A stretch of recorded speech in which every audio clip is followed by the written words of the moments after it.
Mesdames et messieurs, chers citoyens, la loi dans tous les cas vient de mettre au grand jour ce que l'on pouvait gérer, comme on le faisait avec tous les autres tendances sexuelles, quelque peu insolites, c'est-à-dire avec un minimum de discrétion. Or, nos mentalités ne sont pas prêtes à vivre un mariage homo. Ce serait un choc terrible pour certaines couches sociales de voir un homme dans les bras d'un autre dans une mairie de notre pays. Une femme dans les bras d'une autre dans une mairie de notre pays. Parler de haine et de rejet de l'autre devant un tel bouet d'inquiétude, c'est manquer de lucidité. Car ces homos ne sont pas des extraterrestres, ni des personnages cinématographiques. Ce sont nos parents.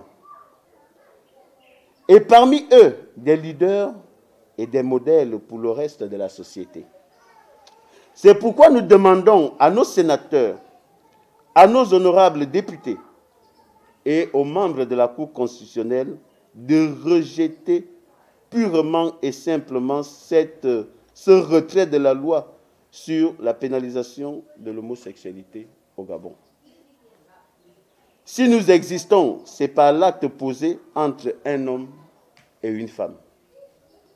Même l'enfant adopté est toujours sorti de l'acte posé entre un homme et une femme.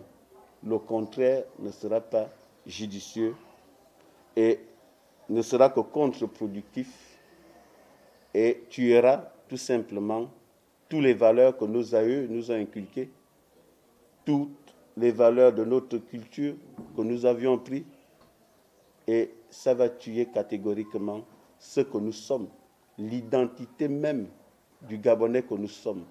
Je ne sais pas dans quel pays bantou où cette pratique est acceptée, où cette pratique a été inculquée à ses enfants, où cette pratique a été acceptée. Nous acceptons la mondialisation, mais pas pour vendre nos us et coutumes, pas pour vendre notre culture, mais nous acceptons la mondialisation, tout en préservant notre identité culturelle, nos mœurs, nos us et coutumes.